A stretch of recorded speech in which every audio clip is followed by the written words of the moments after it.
வணங்குகிறேன் என்று பாசுரத்தை தொடங்கினார். பெரியவாச்சான் பிள்ளை ஆகட்டும், அவரும் வியாக்கியானம் பண்ணியிருக்கார். வேதாந்த தேசிகன் வியாக்கியானம் அனுகிரகித்துள்ளார். பகவானிடத்துல சரணாகதி பண்ணவர் எதற்கு பிதாமகம் நாதமுனிம்னு இவரை பாட ஆரம்பிச்சிருக்கார். பெருமாள்கிட்ட சரணாகதி பண்ண வந்தாளா இல்ல தான் பாட்டனாரை பத்தி பாடிக்கு வந்தாரான்னா ஆச்சாரியனை முன்னிட்டு கொண்டுதான் சரணாகதியை தவிர இவர் அனுகிரகம் இல்லாமல் அவரிடத்தில் போக ஒண்ணாது என்று தன்னுடைய ஆச்சாரியனை சொல்லிக்கிறார். அவரோட நிறுத்தரே அந்த நாதமுனிகள் யாரிடத்திலேயே கிடந்தாரோ அந்த நம்மாழ்வாரையும் அடுத்து தெரிவிக்கிறார்.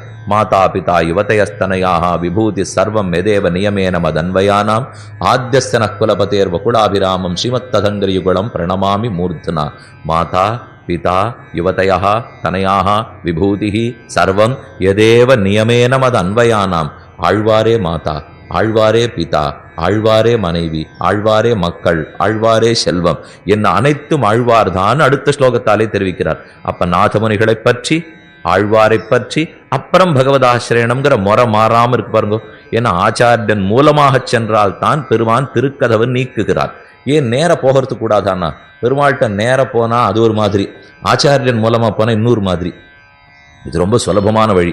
ஏன்னா ஒருத்தர் இடத்துல போவோம், அவருடைய கையை பிடிச்சு நீர் அவசியம் இந்த காரியத்தை எனக்கு பண்ணித்தரணும்னு சொன்னோன்னு வச்சுங்க, நண்பன் அர்த்தம். ஏன்னா கையை பிடிச்சுன்னுட்டாலே நண்பன், செஞ்சாலும் செய்யலாம், செய்யாம விட்டுவிட்டாலும் விட்டுடலாம்.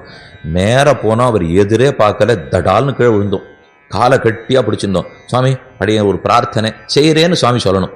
நீர் எழுது முதல்ல என்னன்னு செய்யறேன்னு சொல்லணும், அப்புறம் தான் காலை விடுவேங்கிறனோ இல்லையோ. அவர் வேற வழியே இல்லாம ஒத்துண்டாத்தான் நம்ம காலையே விடுவோம். அதனால கையை பிடித்தா ஒத்துண்டாலும் ஒத்துக்கலாம், விட்டாலும் விட்டுடலாம். காலை பிடித்தால் விடுவதற்கு இயலாது. அதே போல பகவானிடத்துல நேர போய் சரணம்னு சொன்னால் அது அவன் கையை பிடித்து காரியம் கொள்ளுமா போலே. ஆச்சாரியனிடத்துல சரணம்னு சொன்னால் அது பகவானுடைய காலை பிடித்து காரியம் கொள்ளுமா போலே. என்ன